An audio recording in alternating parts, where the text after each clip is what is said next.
అందరికీ praise the lord. యెహోవా ఎవరు అనే టాపిక్ మీద చెప్పుకుంటున్నాము. యెహోవా సృష్టికర్త.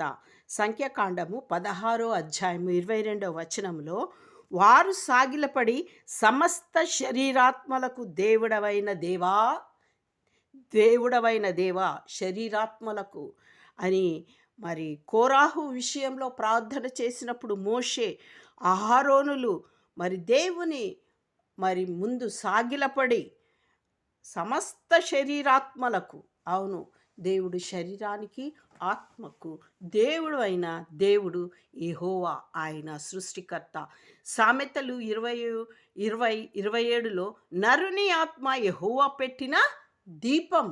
నరుని లోపల ఆత్మ యెహోవా పెట్టిన దీపం. ఆదికాండము 2:7లో దేవుడైన యెహోవా నేలమట్టితో నరుని నిర్మించి వాని నాసికారంధ్రములలో జీవవాయువును ఊదగా నరుడు జీవాత్మ ఆయను.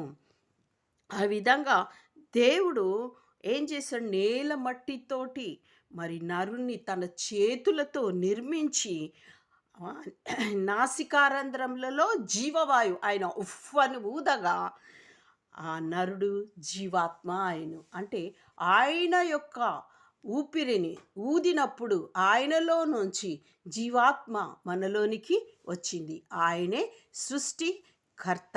మరి ఆదికాండము మొదటి అధ్యాయం నుండి మనం చూచినట్లయితే భూమి నిరాకారంగా ఉంది, శూన్యంగా ఉంది, చీకటి అగాధ జలములను కమ్మి ఉండను, దేవుని ఆత్మ జలముల పైన అల్లాడుచింది. అప్పటికి ఏం లేదు, దేవుని ఆత్మ అల్లాడుచింది. మరి పగలను ఆయన ఏంటిది, రాత్రిని మరి కలుగజేసిన వాడు ఆయననే, ఆకాశమును సముద్రములను కలుగజేసిన వాడు ఆయనే. 4-5 వచనములలో ఉంటుంది. మరి 10వ వచనంలో నేల మీద జలరాశి సముద్రానికి సముద్రం అని పేరు పెట్టినాడు. మరి 11వ వచనంలో దేవుడు గడ్డిని విత్తనములిచ్చి చెట్లను భూమి మీద తమ తమ జాతి ప్రకారము తమలో విత్తనములు గల ఫలమిచ్చు చెట్లను ఆయన మొలువునుగాక అనగా ఆయన మాట ద్వారా సృష్టి మొలిచింది. చూడండి ఇక్కడ ఎంత యథార్థంగా ఉన్నదో. తమ మరి జాతి ప్రకారము తమలో విత్తనములు గల ఫలమిచ్చి చెట్లను ఆయన మొలిపించినాడు.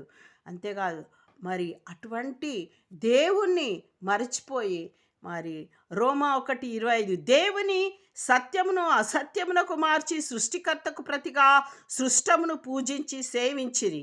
యుగ యుగముల వరకు ఆయన